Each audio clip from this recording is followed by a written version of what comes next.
afternoon, ladies and gentlemen, and Happy New Year, everybody. A religious mass was held at the Mary Cathedral for the Greek Orthodox Church in Damascus today on the occasion of the New Year, according to the Christian calendar.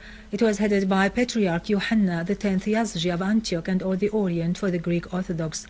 The Patriarch affirmed that the political solution and acceptance of the other represent the only way out of the crisis in Syria.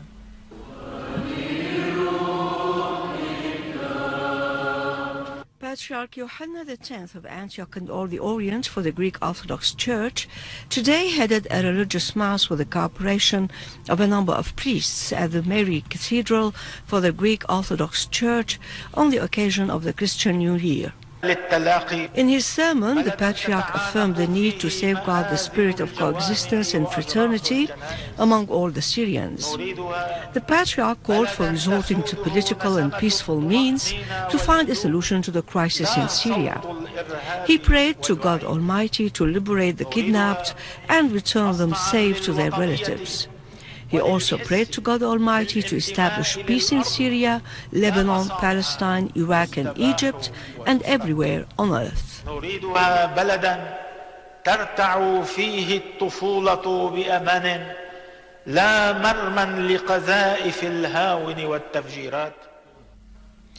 The Syrian American Forum has held a popular symposium in the city of Los Angeles in the state of California in the USA with the participation of Syria's permanent representative to the UN, Dr. Bashar al-Ja'fari, and from Damascus via Skype the Mufti of the Republic, Dr. Ahmed Badruddin Hassoun, and the Patriarchal General Deputy for the Greek Orthodox Church in Syria, Patriarch Luqa al-Khoury. The Syrian American Forum held another symposium in the American state of Michigan, during which love and deep affection for Syria was unanimously expressed by the participants.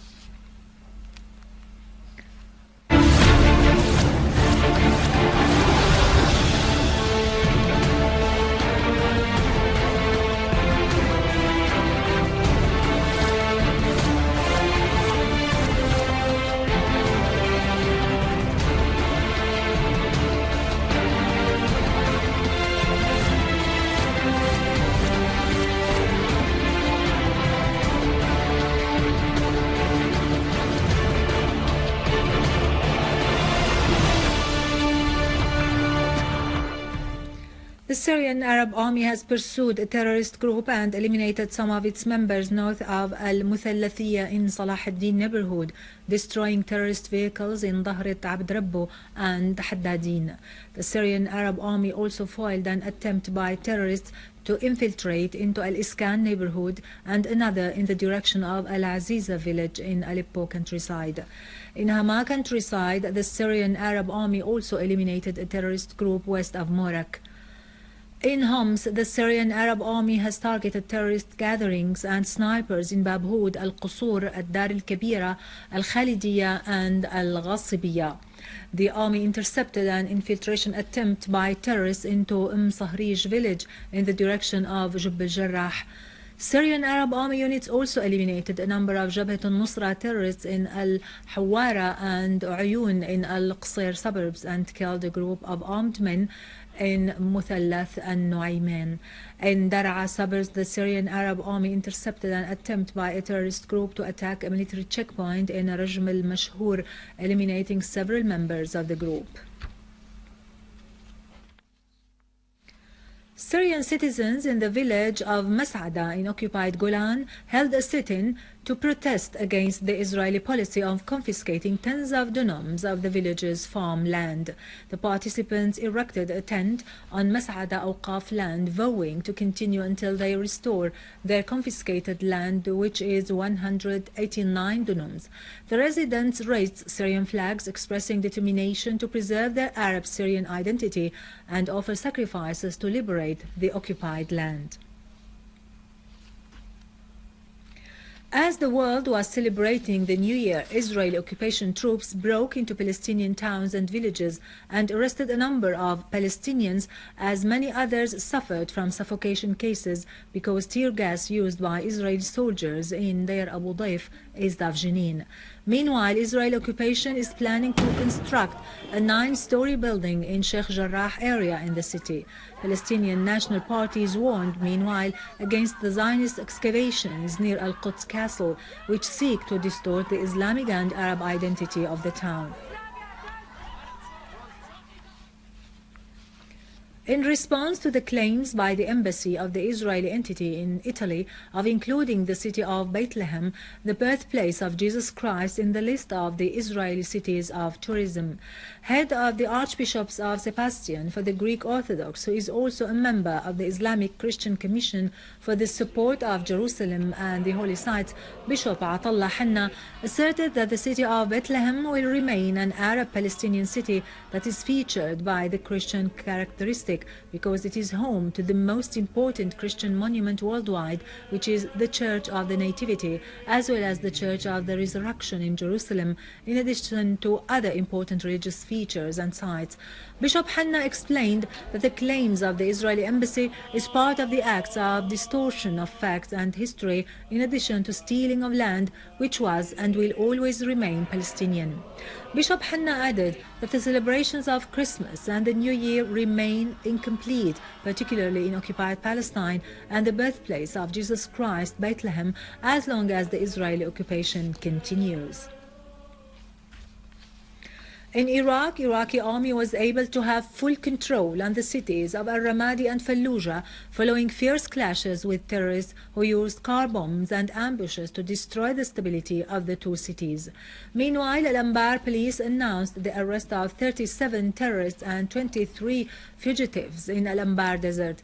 In the area of Az-Zaydan in Fallouja, Iraqi police confiscated a warehouse full of weapons and ammunition, including rockets and RPG launchers. The repercussions of the corruption scandal that threatened the government of the Justice and Development Party headed by Erdogan has reflected itself in the campaign of dismissals among police commanders, covering director of the intelligence branch at Mersin Police Command, Ali Ihsan. The Turkish angry public opinion took advantage of the New Year celebrations to escalate the pace of protest in major Turkish cities, calling for Erdogan's resignation to get rid of the corruption that has caused deep social and economic crisis to the country. Rejection of Erdogan's policies further escalated following reports in the Turkish Yort Daily about his relationship with terrorist Yasin al-Qadi, the founder of Al-Qaeda organization. Qadi's investigation file includes the names of the companies established with the common partnership of Erdogan's son Bilal and terrorist Yasin al-Qadi, in addition to photos and videos proving al-Qadi's use of a presidential car. Russian President Vladimir Putin spoke from the city of Volgograd, saying that there is no justification for committing crimes against civilians, especially women and children. Putin pointed out that the despicable crimes committed in the city were so heinous, whatever the motives of criminals were. Putin's remarks came during a meeting with senior Russian officials in Volgograd, where he requested clarifications on combating terrorism in Russia.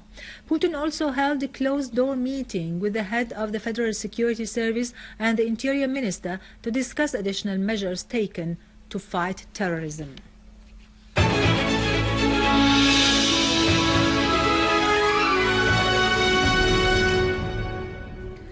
Finally, and in our local news, at Dar al-Assad Opera House in Damascus, a cultural activity was held under the title "Keep the War Away from Us," with the participation of the Minister of Education and a number of religious and political figures.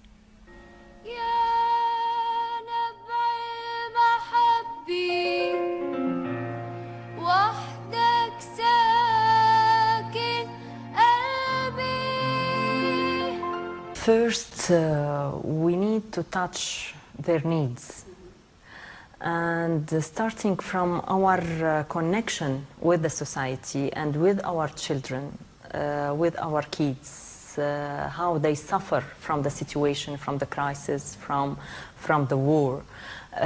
They really need to be protected and to someone listen to them.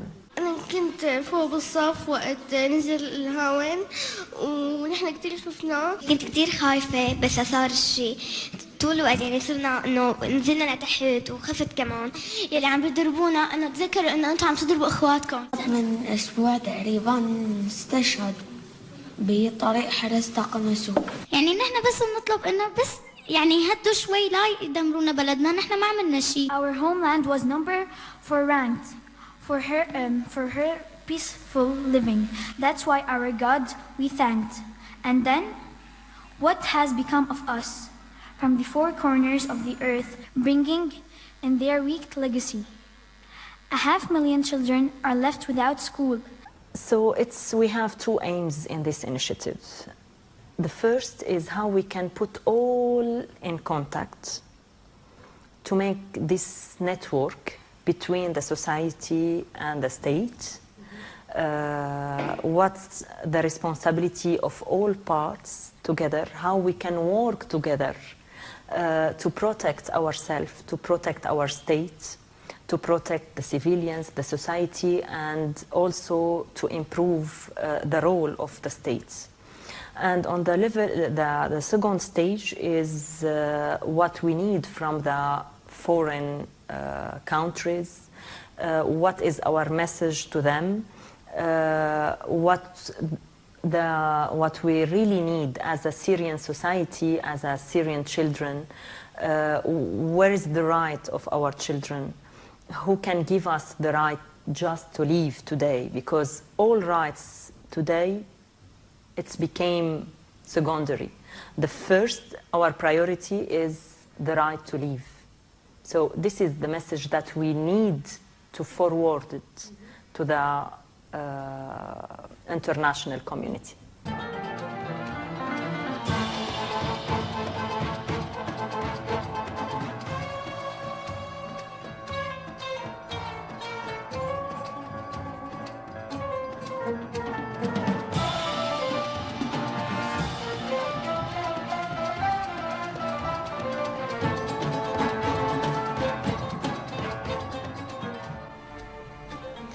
With this, we end our news for today. Thank you for watching. For more details about Syria and the region and to view this bulletin again, you can always visit our website in English, syriaonline.soi. Now to latest business and market news with Vani Gunjan, but after a short break.